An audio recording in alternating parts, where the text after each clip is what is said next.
والتين والزيتون وطور سينين وهذا البلد الأمين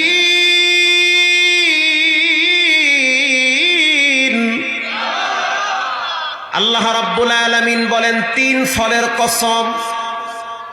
তিন একটা ফলের নাম, ব্যবহার করলে ক্যান্সার রোগও চলে যাবে, থাকবে না। জাইতুন একটা ফলের নাম, ওখান থেকে তেল তৈরি হয়। জাইতুনের তেল বড় দামি তেল। আল্লাহর রসুল জাইতুনের তেল ব্যবহার করত। সুবহানাল্লাহ। এই দুইটা ফল অনেক দামি ফল। এই দুইটা ফলের ব্যাপারে রব্বুল আলামিন শপথ করেছেন, জিনিস যত দামি হয় আল্লাহর কাছে সেটার মূল্য তত বেড়ে যায়। আল্লাহ যেই জিনিসের ব্যাপারে শপথ করে বুঝতে হবে সেটা কোনো নরমাল জিনিস হতে পারে না। এই দুইটা ফল খুব দামি ফল। এরপরে আল্লাহ তাআলা বলেন ওয়া তুরি সিনিনা ওয়া হাযাল বালাদিল আমিন।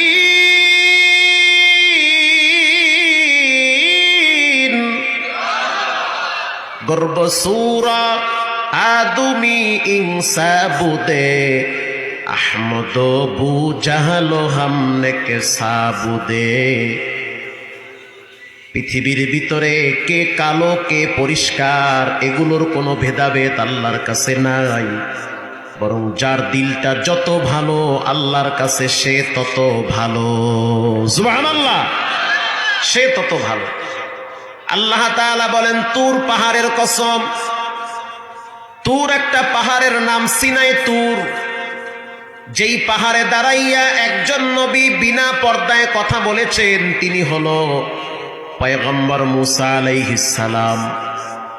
আল্লাহর সাথে কথা বলতে বলতে একটা ভাব তৈরি হয়ে গেছে। এবার বলে রব্বি আরনি, আয় আমার রব তোমার একটু দেখতে মনে চায়। কথা বললে মায়া বাড়ে কি বাড়ে না? ভালোবাসা বাড়ে। আড়াল থেকে কথা বলো, এত সুন্দর কথা, একটু আমারে দেখা দাও। আল্লাহ রাব্বুল আলামিন বলেন লাং তারানি, মুসা তোমার চর্ম চোখ দিয়ে আমি আল্লাহরে দেখতে পারবা না। মুসা নবী কি ঠান্ডা নবী না গরম নবী? নরমাল গরম না বেশি গরম? বেশি গরম। মুসা আলাইহিস সালাম বললেন যা আমি দেখবই দেখব। আল্লাহ রাব্বুল আলামিন বললেন মুসা তাহলে একটু তুর পাহাড়ের দিকে তাকাও। মারহাবা, পাহাড়টার দিকে তাকাও। ফালাম্মা তাজাল্লা রব্বুহু জাআলা দাক্কা, একটু তাকাও পাহাড়ের দিকে। যদি পাহাড়ের দিকে তাকাও তো আমার একটা নূর তুমি দেখতে পাবে। ৭০,০০০ নূরের পর্দা ভেদ করে আল্লাহ পাকের একটু নূর পাহাড়ে আল্লাহ ছেড়ে দিয়েছে। মুসা আলাইহিস সালাম তাকাবার সাথে সাথে বেহুশ হয়ে গেছে। পুরা পাহাড়ে আগুন ধরে গেছে। আল্লাহু আকবার। সেই পাহাড়ের সুরমা দিয়া মানুষ চোখে লাগায়। আল্লাহর হাবিব সুরমা ব্যবহার করত। কেউ যদি সুরমা ব্যবহার করে তার চোখের পাওয়ার নষ্ট হবে না। কেউ যদি সুরমা ব্যবহার করে তার ব্রেন ঠান্ডা থাকবে। এখন তো বাংলাদেশে অরিজিনাল সুরমা পাওয়া যায় না। ওই দেশের সুরমা বাংলাদেশে আসতে আসতে অর্ধেক ২ নম্বর হয়ে যায়। সেই পাহাড়ের কসম করেছেন রব্বুল আলামিন। এরপরে আল্লাহ তাআলা আরো একটা কসম করেন ওয়া হাযাল বালাদিল আমিন, পবিত্র মক্কা নগরীর কসম। পৃথিবীর ভিতরে সবচেয়ে দামি ঘর বাইতুল্লাহ।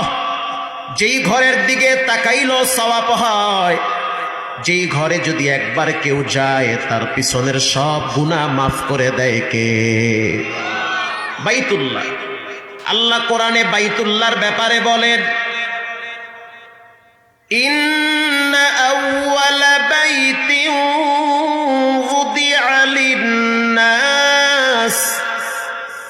লাল্লাযী বিবাক্কাতা মুবারাক